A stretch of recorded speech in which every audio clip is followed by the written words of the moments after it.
Well, I woke up to a bunch of messages from people, mostly my editor. Hey, Scarfy, how you doing?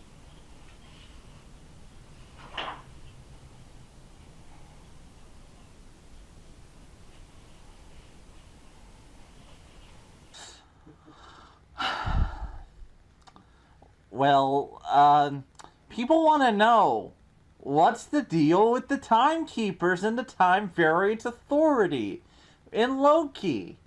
That's a thing I want to explain.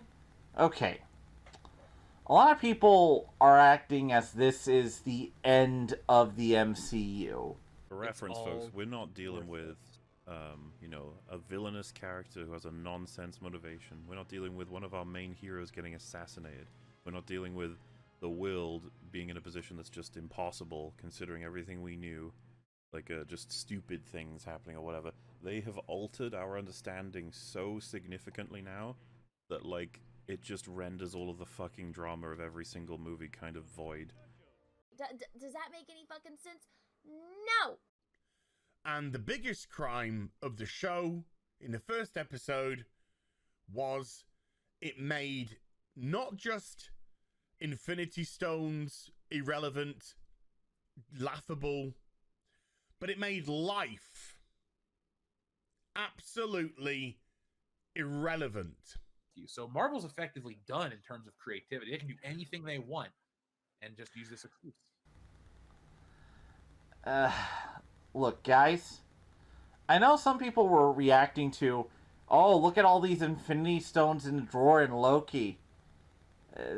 Honestly, I didn't really care that much. It didn't really bother me. Because I'm just going to tell you something here about these guys. These guys don't matter in the grand scheme of things. Now, you might be going, well, they're the main villain. Yeah, look. I'm going to talk about these characters as characters in the comics first, because that's what I do on this channel. I'm here to inform you who these guys are. And I'm going to tell you something about the Timekeepers. They're minor. They are so freaking minor as characters. It's kind of insane how little they actually come up. Do you want to know how much they total out in appearances? 16. They total out at 16 appearances.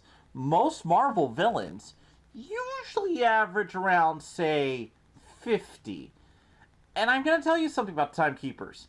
That number goes down if you take out encyclopedia appearances, flashbacks, totaling out to about 6 real appearances. And there's also the Time Variance Authority, who do a bit better. They're about 30 or so, I guess. But even then, they don't actually come up that much. So let's talk about these two concepts, what they are in the comics, so you can just stop arguing.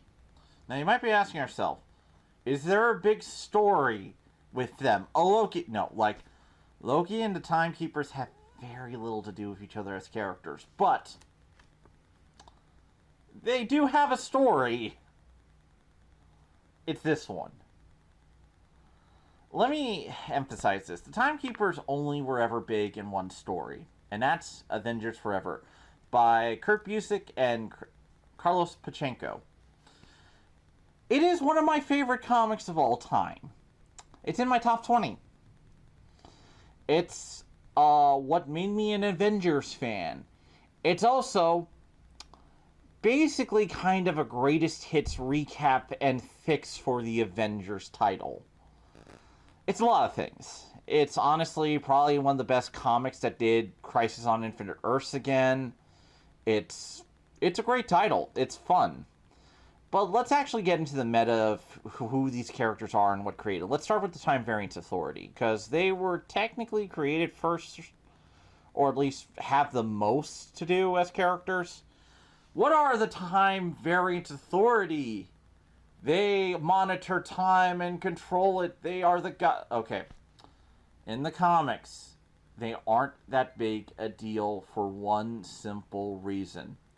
They're a meta joke. You want to know what of? The Marvel editorial staff. You see, they're actually a friendly joke at an editor named, Mark Grunwald. Mark Grunwald was, at the time, Marvel's major continuity editor. He's the guy who wrote the official handbooks of the Marvel Universe, kept track of everything, told fools to not use aliens unless they have a really unique gimmick. That was his job. And the idea of the Time Variance Authority is that they kept track of continuity. It was their job to make sure things made sense. And that's pretty much it. Like, oh, a character's supposed to be here, but it's not. That's the whole idea of it. And they aren't that major a character. Again, they were mostly a joke.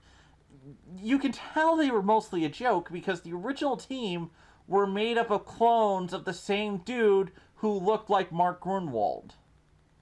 It's not some, like, oh, these are major villains. But even then, I'm just gonna tell you, like, with Marvel stuff, a lot of people are kind of going on the idea that this is about, like, oh, Marvel, everything is predetermined in Marvel. And I don't think that's where the story is going. Because I'm just going to be honest, Marvel has more stories about fighting fate than anything else. If you want a good example, you have Days of Future Past. That is one of the most major X-Men stories of all time. It involves Kitty Pryde going back in time and fixing the timeline from being a dark alternate future. It's one of the most important X-Men stories of all time. There's also stuff like Age of Apocalypse, Ultron Unlimited. Like, going back in time, fighting fate, and restoring things is a consistent theme of Marvel. Like, there's no, like, whole predetermined stuff. And if there is a future for Marvel, it's usually regulated to an alternate universe. Or at least hints of it possibly happening, like 2099. It's never been a thing where it's like, this is what it is. But that's kind of one of the things people kind of confuse here. I think a lot of people are looking at the trees rather than, looking at the trees rather than the forest. Like, they're looking at one thing and not really thinking of the bigger picture, or how stories interact with each other, or what stories tend to get told with these characters. But let's get to Avengers Forever and these characters specifically, and what was their story. Because if they're there, there might be some adaptation. Plus, with the mention of another character named Kang the Conqueror. Who is Kang the Conqueror? Is he Nathaniel Richards, a scholar born in the 40th century? Yes. Is he Pharaoh Ramadan, born in Egypt, circa 2950 BC? Also yes. Is he Victor Timely? Yep. Victor Timely Jr.? Mm-hmm. Victor Timely the Third? He's all the Victor Timelys. Is he someone called, let me check this, the Whisperer? According to Wikipedia, yes. Is he Immortus, Lord of Time? Inexplicably, yes. Isn't he also Iron Lad? I'm afraid so. And Marcus Kang, the 23rd, the Scarlet Yes. Century? Who is Kang the Conqueror? A lot of people. He's going to show up in Ant-Man soon, that's confirmed, and they actually did apparently name drop him. Kang the Conqueror is one of the most major Avengers villains of all time. He's a time-traveling supervillain. And his whole deal is basically, I'm Doctor Doom, with time! And also I have a really confusing backstory by most comic character standards. And I'm going to have to explain it using this. So let's go into what Avengers Forever is about, what it is, and what it was doing as a story, to kind of talk about, like, what could happen and who these characters are used for. You know, just be different than the MCU has been ruined again.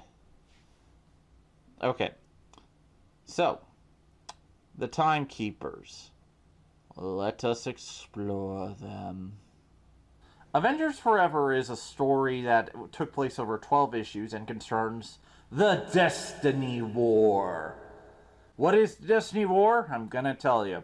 So, in the future, in far-off times where the original Guardians of the Galaxy were, yeah, look, the original Guardians of the Galaxy were in the future, it was a thing. I don't have time to explain every little detail here, so we're gonna just move on. And in the future, Earth has become so powerful we're a galactic empire, like Warhammer 40k, except instead of Space Marines, they look like Captain America, Thor, and Iron Man. That's kind of cool, right? Anyway, we are led by the descendant of Rick Jones. Okay, I actually do have to explain Rick Jones a little bit here, don't I? Who is Rick Jones? Rick Jones is kind of like Marvel's perennial sidekick. He's basically been a sidekick to everyone at this point. The Hulk, the Avengers. He's hung out with them. He's also like part of the Captain Marvel mythos. You see, his energy got like combined with Captain Marvel, and he has like these nega bands. And when he bangs them together, they go clang and they switch places. It's a thing. Anyway, during the Kree-Skrull War, this is one of the reasons why it's hard to sum up Avengers Forever. It's a lot of dense and heavy Marvel continuity. Some of it actually hasn't shown up in the movies yet, actually. So, yeah. They took characters connected to all of this and decided to adapt them for Loki. Good going.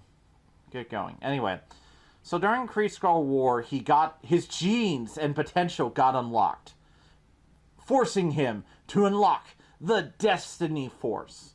The Destiny Force is a power that you've never seen before. It allows him to summon heroes from different generations, do energy. Look, it's powerful. The Destiny Force is kind of like a Deus Ex Machina.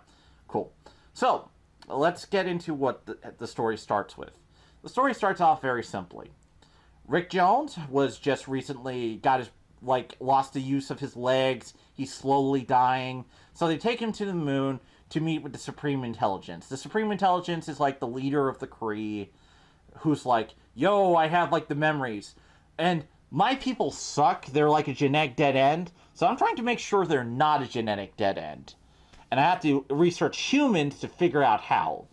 So the Avengers go to Supreme Intelligence because he might know how to fix Rick Jones. Meanwhile, Immortus is watching from behind the scenes. Now, Immortus is working for the Timekeepers. Now, you might be noticing, why am I not talking about the Timekeepers? I told you, they're kind of minor in the grand scheme of things. Even though they're technically the main villains, there's not a lot to them. So I'm just going to talk about everything else. Sorry, that's just how this works with Timekeepers. They are very minor. So, Immortus is like, okay, I gotta explain Immortus. So, Immortus is also Kang. So, let's talk about Kang, because I also have to talk about him, because he's part of this story, too. Okay, so Immortus and Kang are the same dude. But Kang is a further future Kang, Immortus. This is going to get confusing, people. I'm so sorry about this. I might need a flow chart here. Immortus is the future version of Kang, who is like, I don't want to be a conqueror. I'm going to look at time and learn about it and use my knowledge to fix things. And the Timekeepers were like, yo, Immortus, you cool. Work for us. Help keep time stable. Alright, cool. Everyone clear on that? Meanwhile, Kang's like, yo, I suck in the future. I hate myself. I am a ball of self-loathing, and I'm going to fuck you up. Because that's what Kang does. He hates himself, so he goes to the future. Anyway, Rick Jones gets kidnapped, or at least attempted murder, and the Supreme Intelligence activates the Destiny Force within him, and he's able to summon the Avengers from different time periods. Okay, let's explain these guys. the different Avengers. There are 6 of them. There's Captain America. And this is not the regular Cap. This is Captain America from the past. And Captain America from this past is like, oh God, I just saw the president reveal himself as a supervillain and kill himself. My belief in the American way is shattered, like it's sometime in the 70s, around Watergate. Man, that would make a great metaphor or something. Then, you have Hawkeye, who just came from the Kree Skrull War. And it's like, I'm not giant... Okay, Hawkman used to be giant man. He was Goliath. But, you know, he could grow for a while. Yeah, Hawkeye had giant powers for a while. That was a thing. He's now back to being regular bow Hawkeye at this point. But just so you know, that was also a thing. The other 2 are Avengers from the future. One includes Songbird, a.k.a. Screaming Mimi, who's a member of the Thunderbolts, a team of former supervillains trying to redeem themselves. Great title, love it. I want to explain it all. She's one of the best characters in it. Another time. Then we had Genisvel, Captain Marvel. Yes, he's not Carol. No, he's not the one from DC. No, he's not Marvel. No, he's not the other lesbian. No, he's not the black one. This is the 3rd Captain Marvel at Marvel. Once you start saying Marvel, you can't stop. And he's my favorite, actually. I like this one a lot. And he's carrying a dark secret. Then you have Mr. Crazy, Yellow Jacket. Yellow Jacket is Hank Pym during a mental breakdown, who's like, I kinda suck. Man, I really suck. So I'm just gonna become an asshole supervillain and try and marry the Wasp. What could go wrong? This is a Silver Age storyline. Anyway, Hank went through a couple mental breakdowns over the decades, and Yellow Jacket has become kind of a sore spot of a character, mostly for the infamous panel where he hit Janet while having a mental breakdown. These are actually 2 separate stories, technically, but, you know, it all piles up. The identity is basically like, if Hank becomes Yellow Jacket, be afraid. And also, Wasp, who, from the current iteration, and Giant Man, Hank Pym, from the current iteration, who's recovered from his breakdowns at the time. Oh, Hank Pym, when writers actually remember you develop as a character, you're great. And these Avengers are going to protect Rick Jones from the Timekeepers trying to kill him. And that's the story of Avengers Forever in kind of a nutshell. But there's a lot of other stuff going on. Let's talk about Kang. Kang is one of the reasons I actually like this story a lot. You see, Kang is a conqueror from the 40th century who's like, God, it's the future.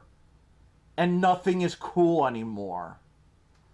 God, why can't it be like the past where things could be discovered and I could be like a warrior dude or a king? God, the future sucks. Oh, and I also might be descendant of Dr. Doom and Reed Richards, but we're not going to worry about that. That's a maybe thing. And Kang's like, you know what? I'll go back in time and become an Egyptian pharaoh named Ramatut. And he had a lot of adventures taking on different identities. What else? You got the Scarlet Centurion, Victor Timely. Other Kangs. There's a lot of Kangs. And the thing about Kang in this story is that it's about Kang worried about getting old. Since it was revealed that Immortus and Kang are the same dude, Kang now worries about becoming Immortus. You see, Kang's going through essentially a supervillain midlife crisis. I don't get to do what I want. I like the fighting. I like the conquering. But I'm getting old. I'm going to eventually become Immortus. So Kang's pretty much just like, I'm gonna fuck over the Timekeepers because you wanna know why? I want to have my own destiny. I don't want to be this dude. I can decide who I am. And as you can see, and this is kind of the point, the whole story is about fighting fate. Fighting evil, no matter where it is. And the story is also has a secondary purpose that I'll talk about. Fixing Avengers The Crossing. This is a special thing, and it's hard to sum up Avengers The Crossing, but I'm going to try in what I can do here. How do you sum up a story that is considered so bad they had to get rid of it instantly? A story so bad that to a lot of people it soured the Avengers. A story so bad you had to ask Rob Liefeld and Jim Lee to reboot these characters. Well, let's talk about The Crossing. And we'll get to this story about it. And how it connects to everything here. Okay, so The Crossing works like this. And I'm going to try my best to sum this up really quickly here, but it might not work. So, if I get things wrong, I'm just going to accept it, man. So Iron Man, it was apparently evil all along. He was working for Mortis for years, except this would get retconned in this story, so it was only actually like a couple months. Anyway, he's like, yo, Avengers, I'm here to take you out. So the Avengers go back in time and grab a teenage version of Tony Stark to fight him. I'm not kidding, this is actually a thing.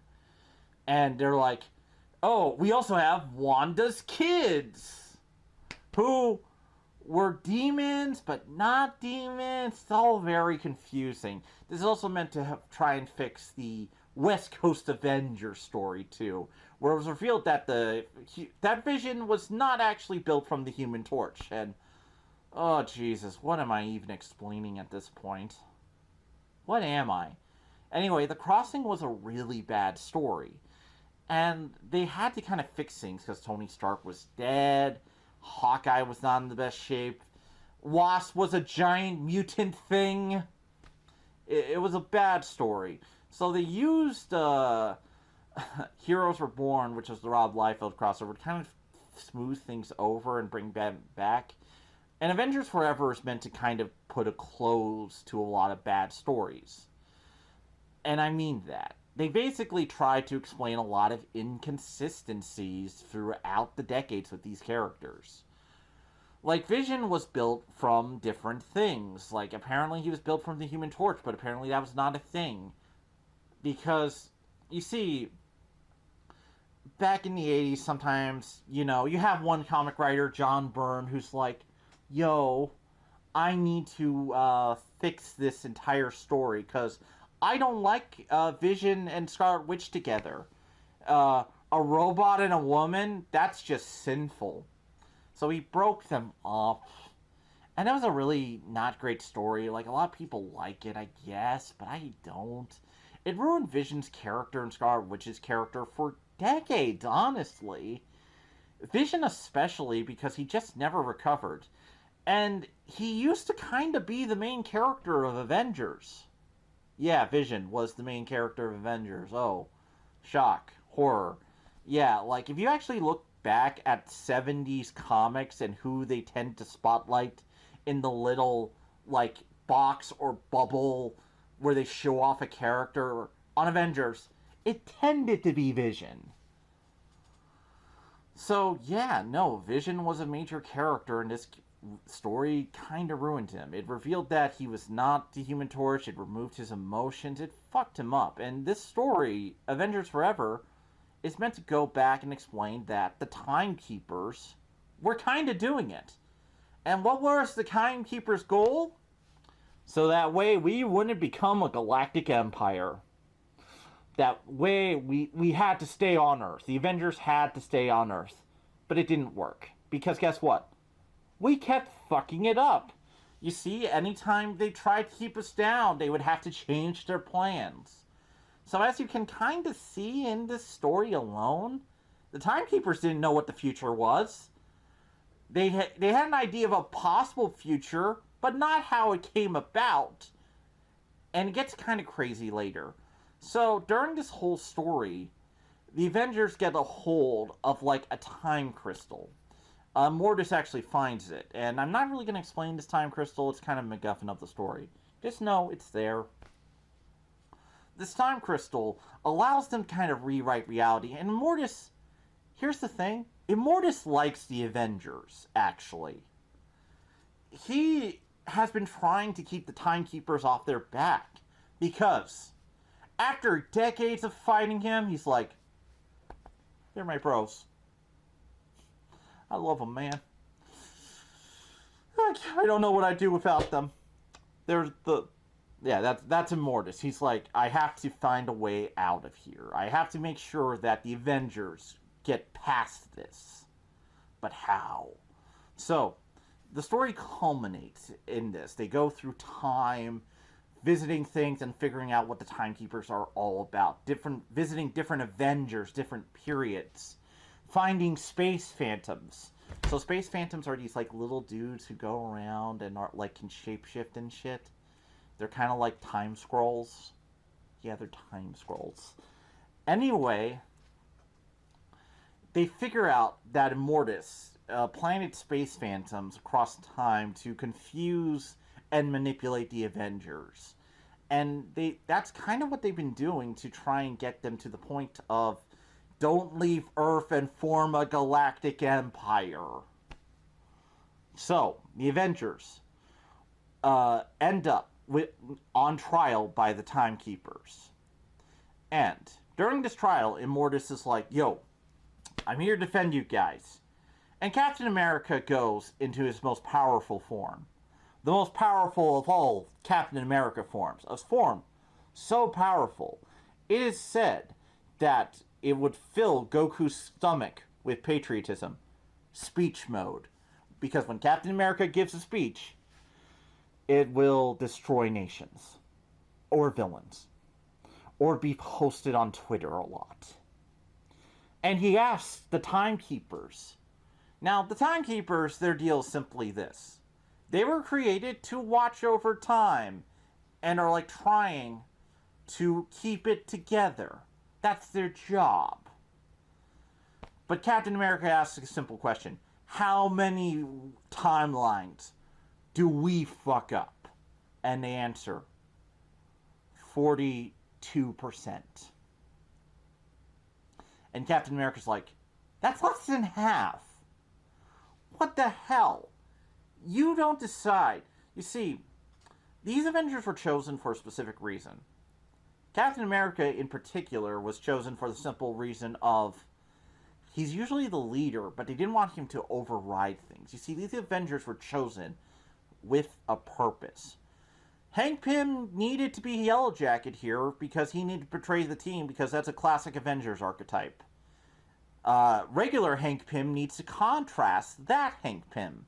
Wasp needs to be a good leader because she's modern and she's now a better character. Songbird needs to be there because she's a future Avenger. And Captain Marvel needs to be there for, well, another reason. And Hawkeye just needs to be there because she's Hawkeye. We always want to have a Hawkeye. Always.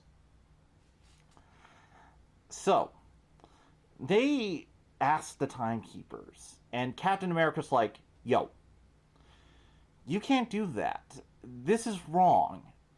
You don't determine our fate. So, they decide there's only one thing. They have to fight the Timekeepers. And so they fight. And the Timekeepers are like, man, fuck you. We're gonna summon every evil Avengers team to fight you. So they summon all the evil alternate Avengers. Meanwhile, Rick Jones, who's been working in the background and been supporting the team throughout this entire adventure, teams up with Kang the Conqueror and the Supreme Intelligence. And they come in. And Rick Jones uses his Destiny Force to summon every good Avengers team. And they fight. And that's the Destiny War. And they fight. They fight. They fight. And then Kang gets in close and sees the Timekeepers. And Kang just fucking kills the Timekeepers. just ices them.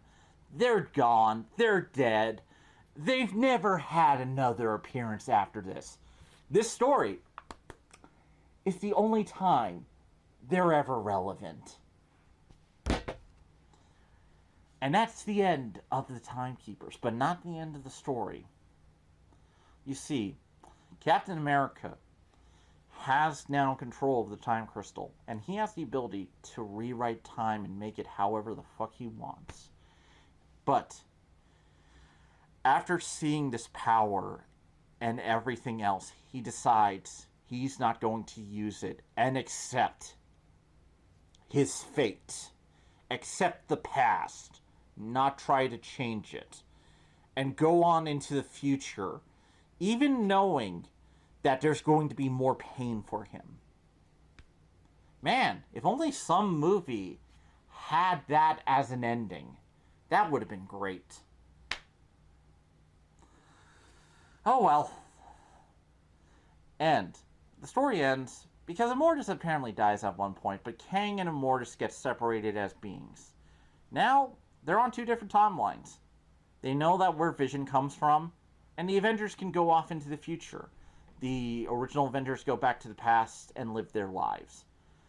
During the fight, Rick Jones eventually gets killed, but is saved because Genisville...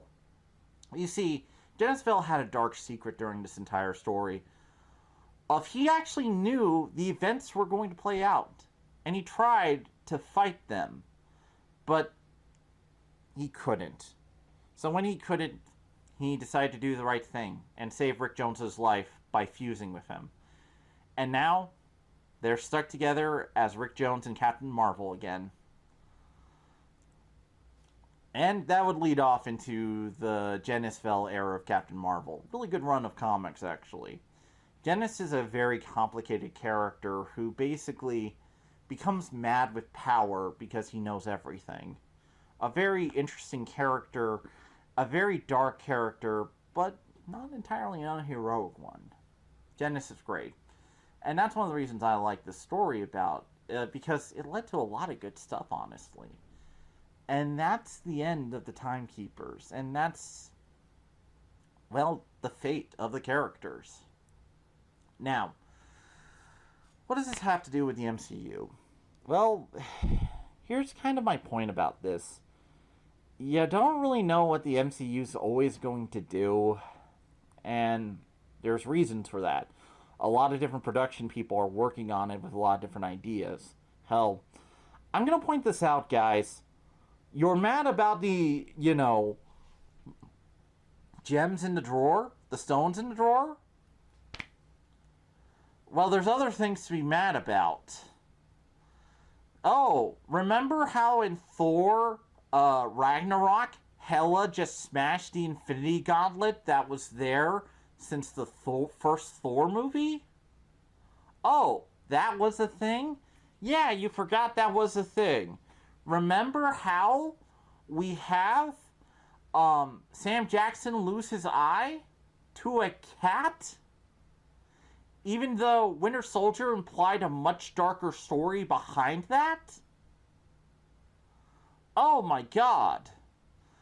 Oh, what else? Oh, the fact that in the first Iron Man movie you could see Tony building Captain America's shield, yet that never comes up again. Guys, I'm gonna tell you about this to the MCU. They do a lot of weird shit with some of the mythology and even their own mythology. It's not always tight and consistent. They try, but they often make stories, like, kind of willy-nilly sometimes. Like, they don't really think about how something will go before they tell it. Like, here's the thing about the Infinity Stones stuff. In my opinion, it's not bad because it establishes that,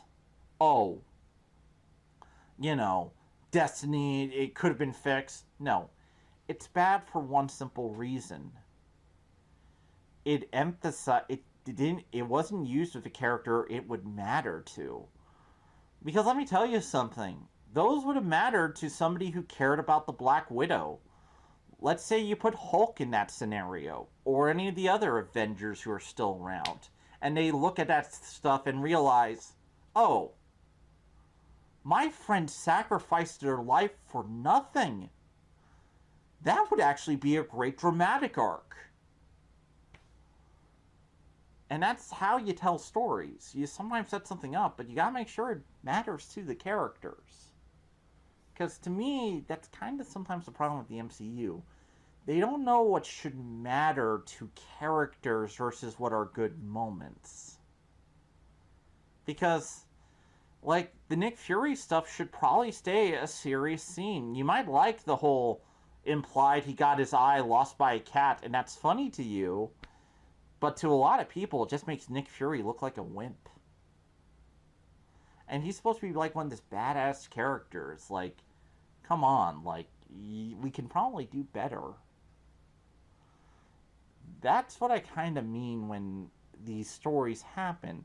The MCU has kind of always been doing this, guys. It's not new to me. I noticed it quicker than probably a lot of other people. So, what I look at this is that it's just a bad adaptational choice.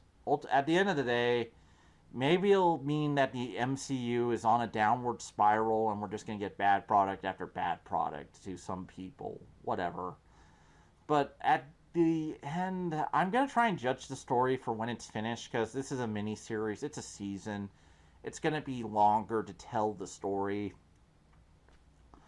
But honestly, this probably was not a story you should have told with Loki.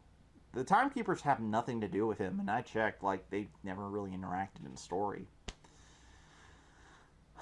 And I always feel like when you make something for characters, you have to make the characters matter to each other in some way, and these just don't connect up that well. I think that's actually the main problem.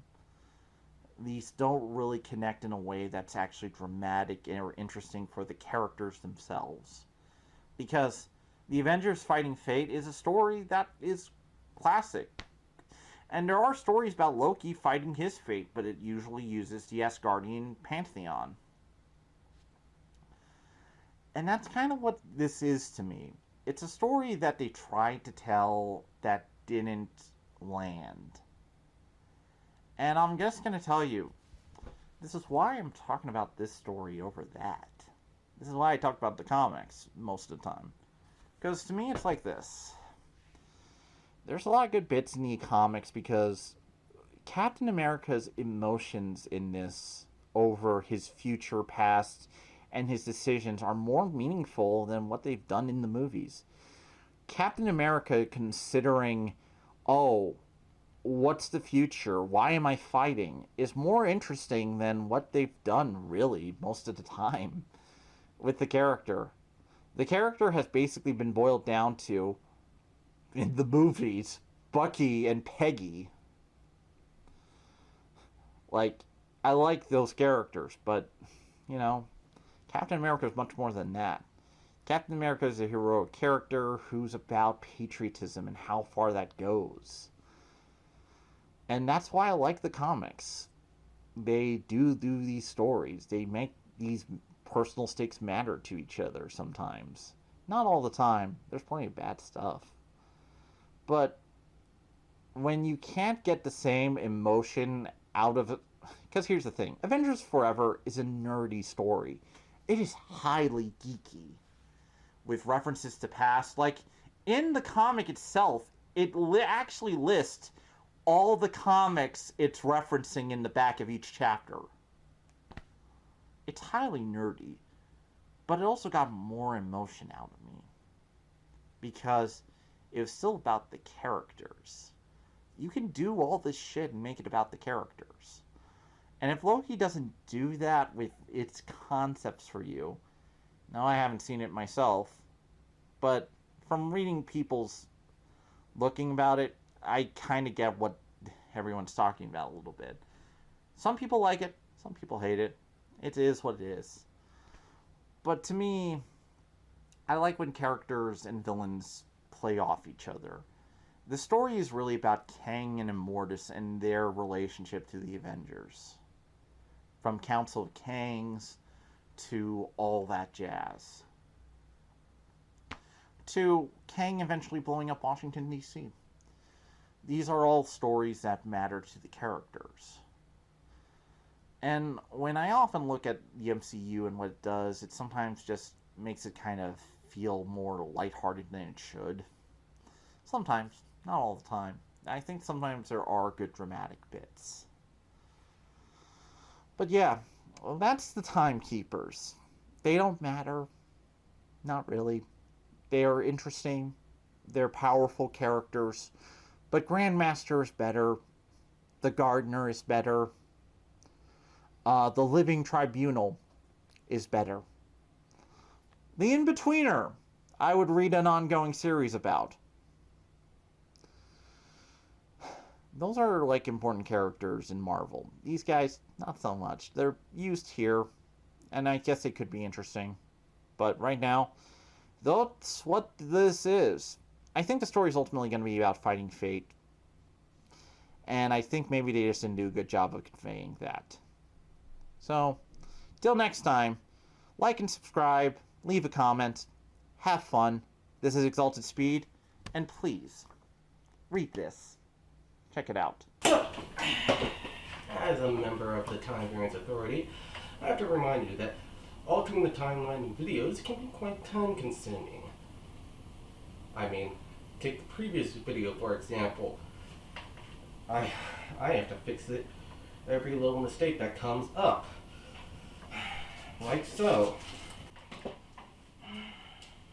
The Celestials are these cool egomagnetic. The Celestials are these cool egomagnetic. The Celestials are these cool egomagnetic. I don't know what.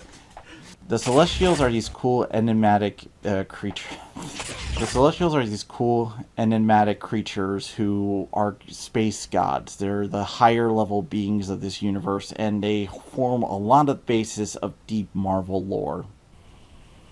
And can you imagine having to do that for every video? I mean, for every few seconds, or for every few minutes, there could be hours worth of work put into this. And I got a life outside of the whole Time Variance Authority bit and video editing bit as well.